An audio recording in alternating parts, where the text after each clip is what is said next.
They'll travel to Prairie View, Texas to take on the Panthers.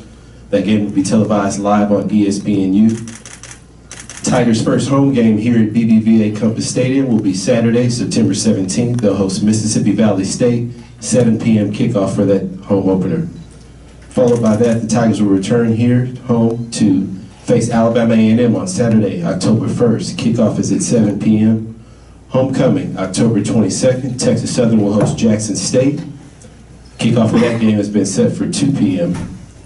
The final 2 home games of the season will happen on consecutive weekends when the Tigers host Arkansas Pine Bluff on Saturday, November 12th at 2 p.m., followed by Grambling State on Saturday, November 19th. That game will also take place at 2 p.m.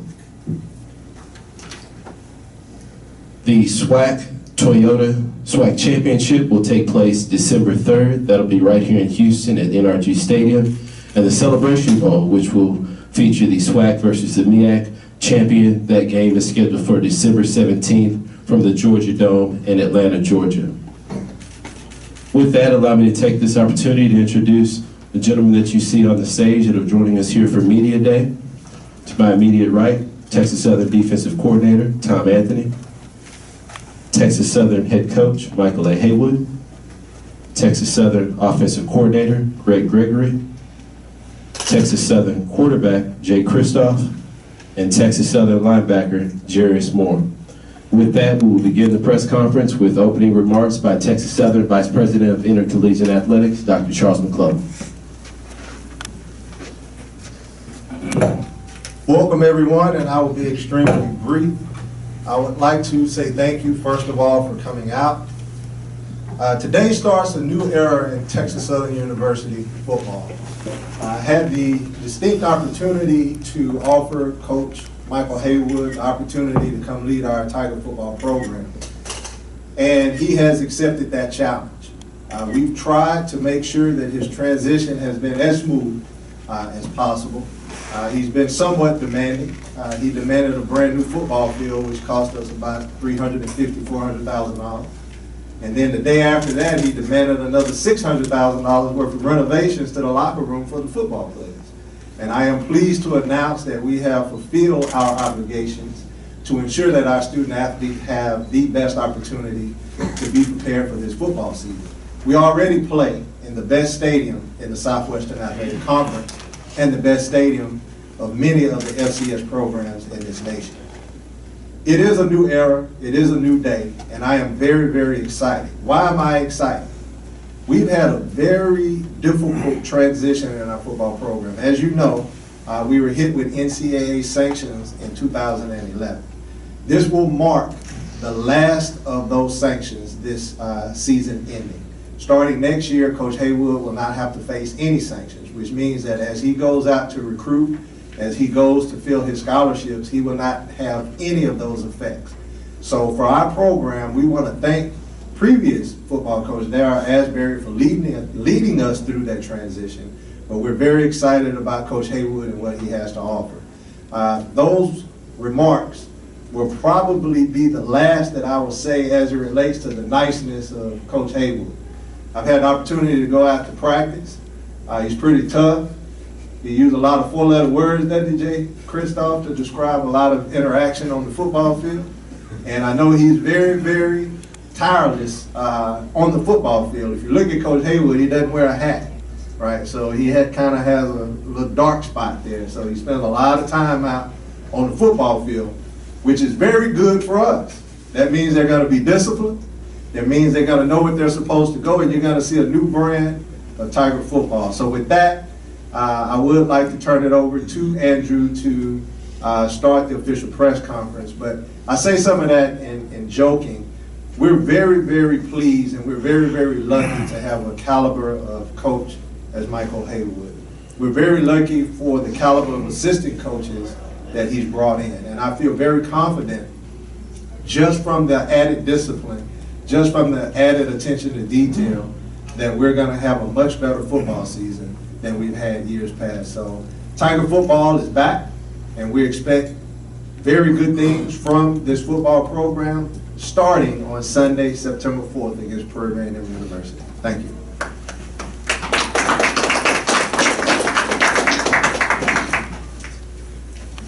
Thank you, Dr. McClellan.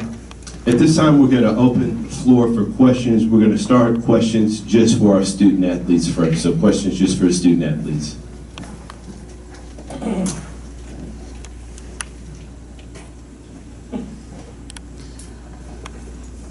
Jerry Lee Woodley Jr., the College Sports Report. Christoph, what's it been like these opening days? We have worked very hard. It's been a great learning process. We have made great steps in our disciplinary and accountability, which along with winning a lot of football games. Adjusting to new system, new coach, new teammates. What have you all talked about as a team in the locker room about getting some things done and moving forward this season? Either one of you all. Like I said, the accountability factor puts me and my teammate, he's accountable for if you do something wrong or right, which make us become more one. And that help us adjust on the field and on and off. Another thing is we just talk to the freshmen and the upperclassmen. You have to understand we got to lead by example and just try and get everybody to buy into the system, become one, and become a family. Jairus and Jay, both of you guys talked about the way that Michael and his staff have changed the culture at TSU. He gave us something to look forward to, like starting off with the field and the field house, which has made us feel like we have a home, and a great environment which make you want to do better for yourself and for our school. Jairus? I believe changing the culture was a big factor for us. And I believe that Coach Haywood and the staff did a great job of changing our culture and a different mindset and understanding that what is truly important. What have they done? You say it's been changed. How has it been changed? What have they done to change it? Every little stuff. Study hard, make sure everyone go to classes, make sure everyone takes care of the little stuff, because the little stuff overall adds up to the big things.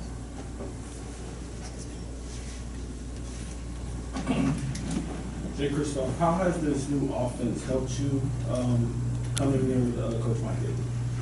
It helped me tremendously, but growing as even a person on and off the field, because my knowledge of the game has increased phenomenally due to Coach Greg and the rest of the coaching staff.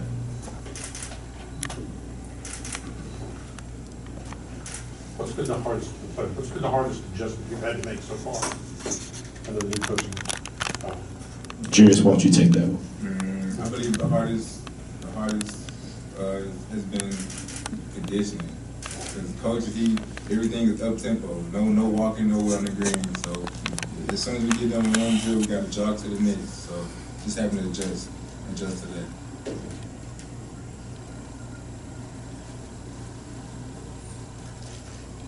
Any more questions for our student athletes?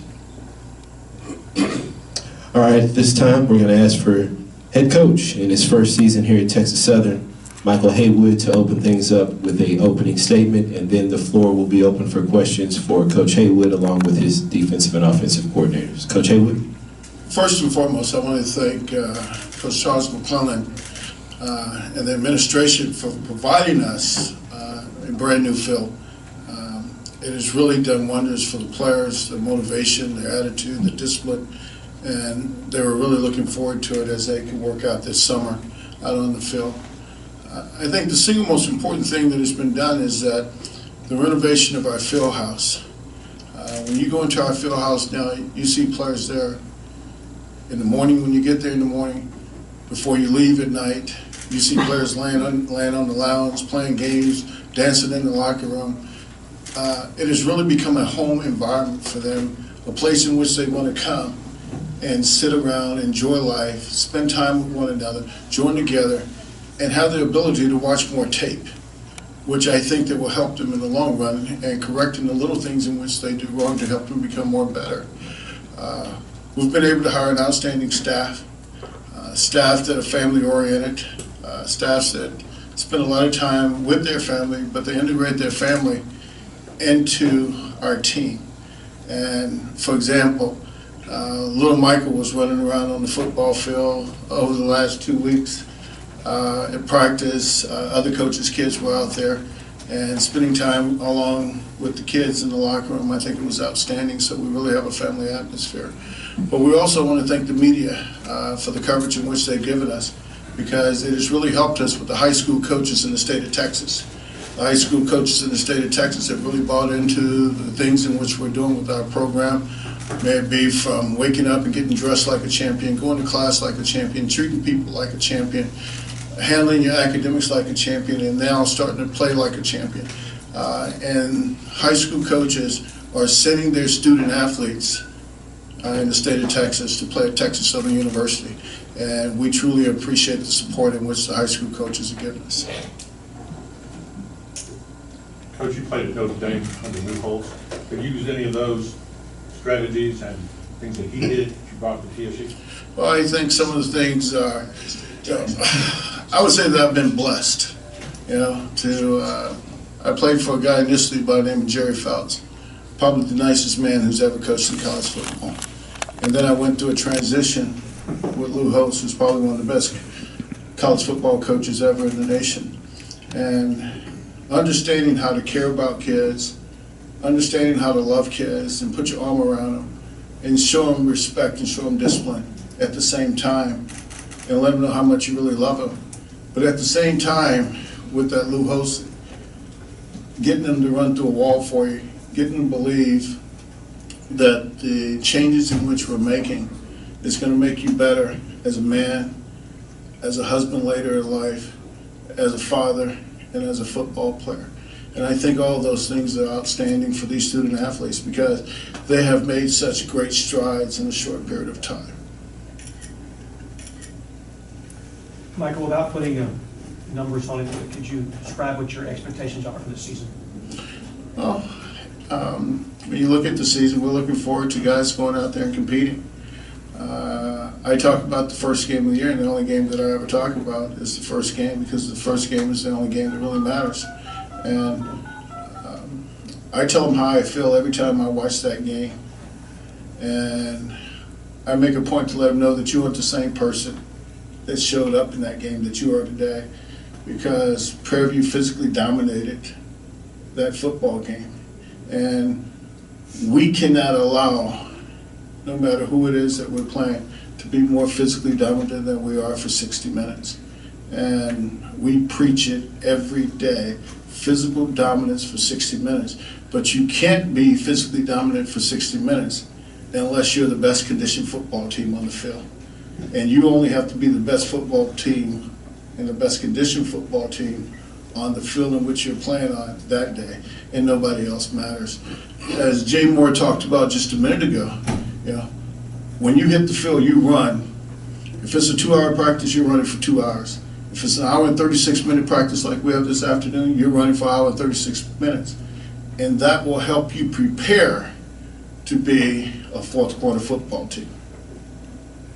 Coach Hayward, first day of practice, what was the initial, and now that you've had days and all on the field for practice, fall practice, what's the team looks like? Well, I'll tell you, that's the first day of practice. I walked off the field with Coach Elias, and he looked at me and said, "What do you think?" And I said, "Wow, we're a much better team than we were in the spring. May it be for the enthusiasm, the discipline, the character. May it be for the excitement, being back on the field. We're significantly a better football team than we were when we left in the spring." Today was a challenge this morning. It was a challenge because it was hot, it was humid, and it was a really long practice, and guys wanted to try to take a day off. But because of the leadership of the players on the team, they encouraged the guys that were getting reps at the time to play better, to play more physical, to be more consistent, to do the little things. And when the practice started to drag a little bit, with the enthusiasm and the courage that was given, they performed a lot better.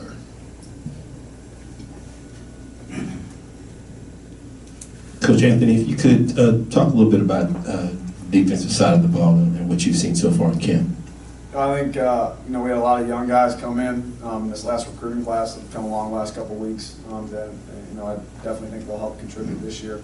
Obviously guys like J-Mo, with as versatile as a player as he is, that allows us to be very flexible defensively.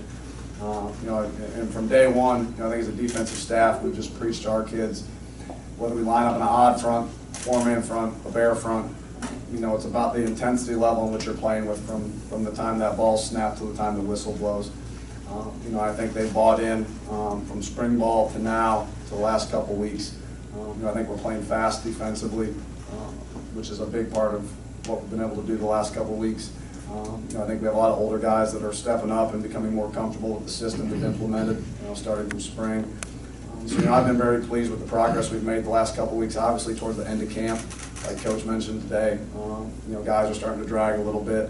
I'm sure Coach Gregory can echo. Him and I are about sick and tired of scripting against each other. Every practice we're ready to get moving on to Prairie View. But overall, I've loved our intensity, our leadership. I'm very pleased with where we're at right now. Michael, this is perhaps a question both of you and Coach Gregory. Your plans this year for how you look to using Derek Griffin. I've lost a lot of my hearing, so I couldn't really. I said your plans on how you plan to use Derek Griffin. Coach, can you put his mic over, please? Thank you. Derek Griffin is just one of our football players. He has a job to do just like the other 10 guys that are out there on the field. And we expect him to do his job. There'll be certain times, there'll be matchups that will have an advantage. And, but we don't really take a player and try to market that player.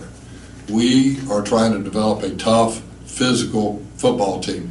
Coach Haywood, most people don't know it, Coach Haywood and I have a commonality. I think when Coach started coaching, I was at West Point. And, we were one of the most physical teams in the country. And he came from Notre Dame, which was a physical football team. And that's my background. I mean, when I went to South Florida, it was funny because when I first went there, they wanted to use the term spread. When I became a coordinator, I wouldn't let them use the term spread. We're a physical football team, and that's what we're trying to develop. As far as Derek's concerned, Derek's one of our football players. He's got a role in our offense, and he's got to execute his role.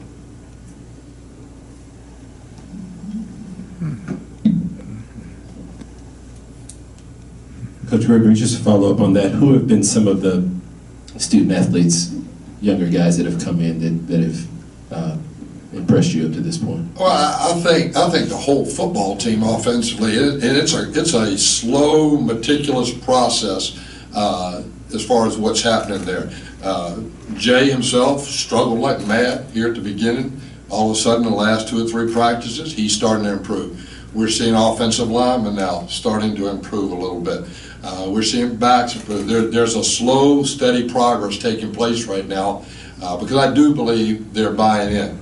I don't really try to signal out any one player right now because until they play in the game and prove that they can do it there, it really doesn't matter.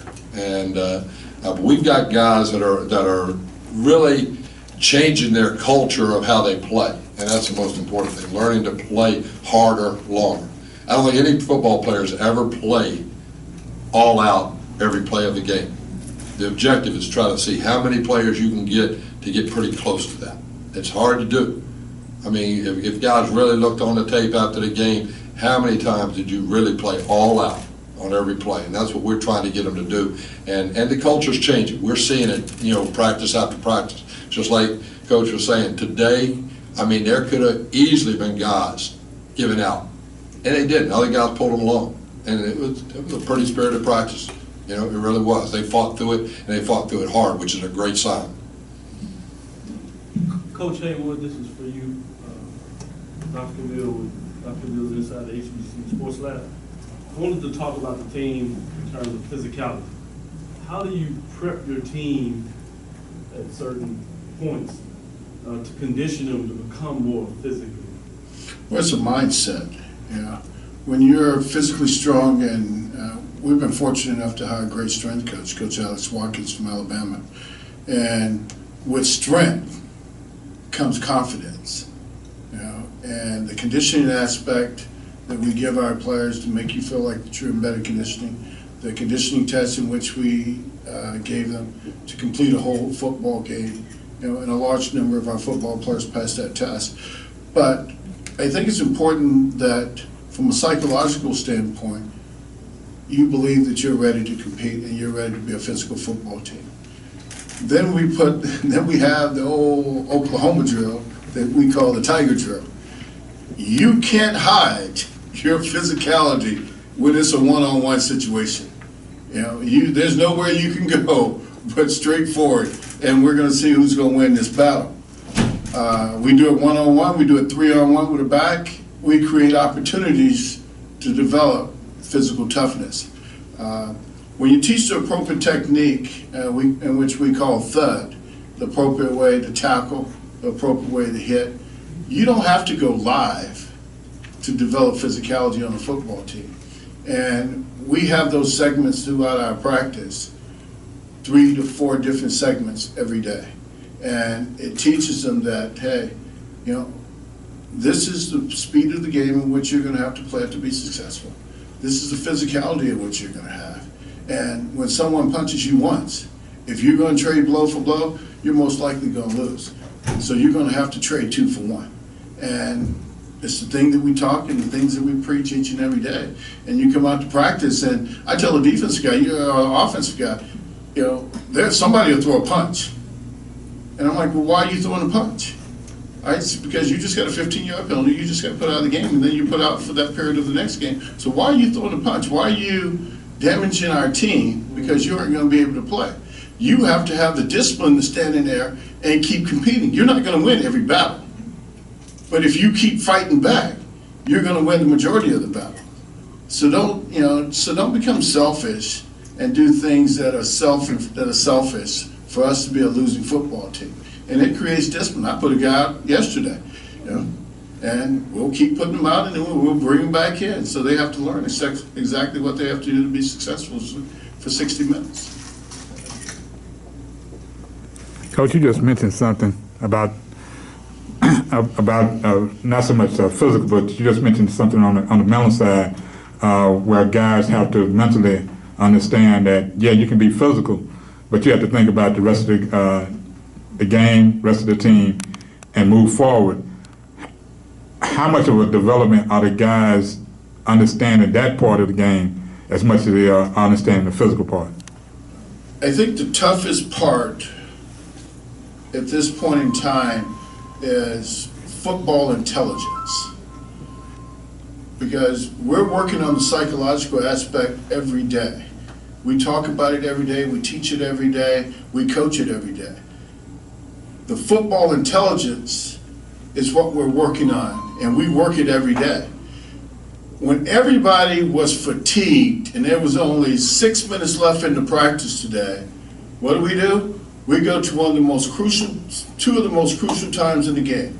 A 4-minute period where the offense has the ball, you're up by 3 points, you cannot give the ball back to the opponent, and now you have to run the clock out to win. So everybody is competing to the highest level that they can compete to. Defensively, we're trying to stop them and get the ball back. Offensively, we're trying to move the football. Hey, somebody has to win, somebody has to lose. All right? But then that's one situation. The next period, we go to coming out. The ball's backed up on the 3-yard line. You got to get 2 first downs to be successful on offense. Defensively, you got to stop them. 2 most crucial times of a game. You have to get the ball out so that you can have room to punt. On defense, we have to keep them down so they don't have room to punt, so that we can force them either block the kick, get a turnover, or create field position. When they're learning this, they're learning football knowledge. They're getting better from a psychological point of view, and from a physicality point of view, they're getting better as well.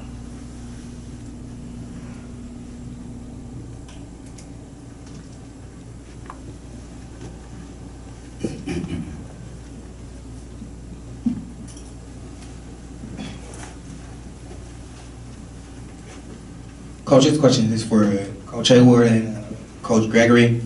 Coach, you were quoted saying that, just to piggyback off what you were saying, offense, defense always goes at each other in practice. You were quoted saying that the defense is a little bit ahead of the offense.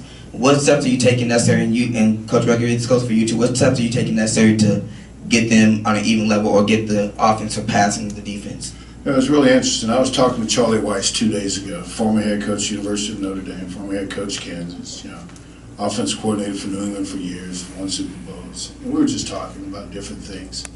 Because, you don't, let me just tell you this, just because you sit in the head coach seat don't mean you got all the answers. All right? So I'm sitting there bouncing things off his head, and he's saying, you're going in the right direction, you're going in the right direction, but think about this. All right? I said, all right, I got you. So I build upon that, and he says, now you got the total package. So we've made some changes offensively, all right? And Coach Gregory made some changes to the offense, and things are getting better. You can't always do what you've always done because you always get the same results. You have to sometimes conform to the athletic ability and the football knowledge of the team in which you're coaching. Do what they can do and not necessarily what you know. All right? And so I think that we've gotten better as a football team, offensively, defensively, and special team-wise. Because special team-wise, we're going good against good. One punt against one punt return, one kickoff coverage against one kickoff return, and one PAT against one PAT field goal block. So we're competing, providing those opportunities for them to get better at every facet of the game and also increase their mindset as well. Yeah, like Coach said, he bounced some ideas off of Coach Weiss, he bounced them off us, we throw them around there, we see how it fits our talent base, and you start making adjustments. Because, for me personally, I got here, what was it, Coach, the day before spring ball? I got here the day before spring ball. And like I told the players, it was just like a whirlwind going through the spring. We just basically ran a couple plays and got through the spring. And really these past 2 weeks, we're finding out what our football team really is capable of doing from a knowledge standpoint and from an execution standpoint. And now we're just refining that and letting them do things over and over and over again. I'm a big believer in that. You get good at what you do, so when you walk out there, you got to have a certain package in your offense. It doesn't matter what the defense plays, that you're confident enough you can line up and we're coming after you. Our whole thing is we want to be a tough, hard-nosed, attacking football team. Always attack the defense. There are a lot of ways to do it. Keep things, make sure the play. It's not what we know, it's what they know. But we saw a video last night, Herm Edwards talking to NC State. We're not in the huddle. We are not in the huddle. It's totally up to those guys. Once they get out there, they've got to be able to execute.